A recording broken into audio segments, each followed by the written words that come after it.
ಕನಕಪುರ ರಸ್ತೆಯ ಸೋಮನಹಳ್ಳಿ ಟೋಲ್ ಅನ್ನು ವಿರೋಧಿಸಿ ಇವತ್ತು ರೈತರು ಹೋರಾಟವನ್ನು ಮಾಡಿದ್ದಾರೆ.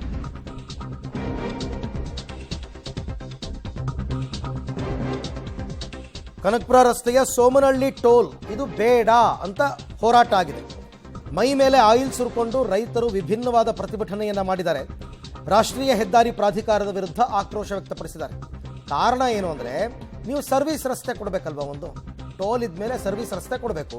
ಸರ್ವಿಸ್ ರಸ್ತೆಯನ್ನು ಕಲ್ಪಿಸದೆ ನೀವು ಟೋಲ್ ವಸೂಲಿ ಮಾಡ್ತಾ ಇರ್ತಕ್ಕಂಥದ್ದು ತಪ್ಪು.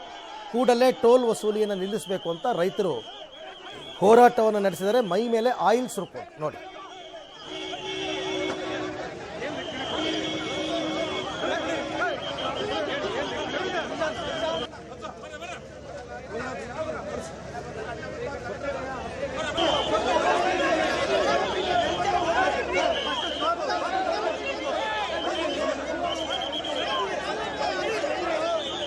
ಈ ಬಗ್ಗೆ ಮತ್ತಷ್ಟು ಮಾಹಿತಿ ನನ್ನ ಕೊಲೀಗ್ ವಿನಯ್ ಅವರಿಂದ ಪಡ್ಕೊಳ್ಳೋಣ. ವಿನಯ್, ಇದು ನಿಜಕ್ಕೂ ಕೂಡ ತಪ್ಪು.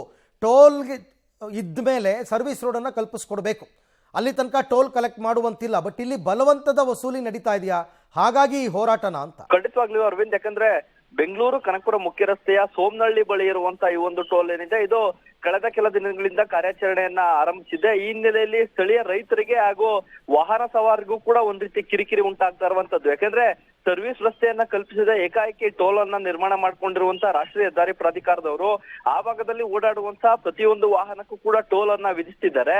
ಯಾಕಂದ್ರೆ ಸೋಮನಹಳ್ಳಿ ಸೇರಿದಂತೆ ಸುತ್ತಮುತ್ತ 5-6 ಗ್ರಾಮಗಳಿಗೆ ಕಗ್ಲಿಪುರ ಒಂದು ಸೆಂಟರ್ ಆಗಿರುತ್ತೆ. ಕಗ್ಲಿಪುರಕ್ಕೆ ಬರ್ಬೇಕು ಅಂತಂದ್ರೆ 80 ರೂಪಾಯಿ ಟೋಲ್ ಅನ್ನ ಕಟ್ಬಿಟ್ಟೆ ಬರ್ಬೇಕಾದಂತ ಒಂದು ಅನಿವಾರ್ಯತೆ ಇದೆ. ಅಂದ್ರೆ ಕೇವಲ ಶಾಲಾ ಕಾಲೇಜುಗಳಿಗೆ ಓಡಾಡುವಂತದ್ದಾಗಿರ್ಬೋದು, ಅಥವಾ ಸಣ್ಣ ಪುಟ್ಟ ವ್ಯಾಪಾರ ವಹಿವಾಟಿಗೆ ತಮ್ಮ ಬೆಳೆದಂತ ವಸ್ತುಗಳನ್ನ ತೆಗೆದುಕೊಂಡು ಕಗ್ಲಿಪುರದಲ್ಲಿ ಮಾರಾಟ ಮಾಡ್ಬೇಕು ಅಂದ್ರೂ ಕೂಡ ಈ ಒಂದು ಟೋಲ್ ಅನ್ನ ದಾಟ್ಕೊಂಡೇ ಬರ್ಬೇಕು. ಆ ನಿಟ್ಟಿನಲ್ಲಿ ಸಾಕಷ್ಟು ಇದು ರೈತರಿಗೆ ಹಾಗೂ ಸ್ಥಳೀಯರಿಗೆ ದೊಡ್ಡ ಮಟ್ಟದ ಒಂದು ಹೊಡೆತ ಬೀಳುತ್ತೆ. ಒಂದು ಬಾರಿ ಟೋಲ್ ಅಲ್ಲಿ ಹೋದ್ರೆ 80 ರೂಪಾಯಿಯನ್ನ ಕಟ್ಬೇಕಾಗುತ್ತೆ. ಇದು ಒಂದ್ ರೀತಿ ರೈತರಿಗೆ ಬರೆ ಎಳೆದಂತಾಗಿದೆ. ಈ ನಿಟ್ಟಿನಲ್ಲಿ ಸ್ಥಳೀಯ ರೈತರ ಜೊತೆಗೆ ಸೇರಿ ಸುತ್ತಮುತ್ತ ಗ್ರಾಮಸ್ಥರು ಕೂಡ ಇವತ್ತು ಬೃಹತ್ ಪ್ರತಿಭಟನೆಯನ್ನ ನಡೆಸಿದ್ರು.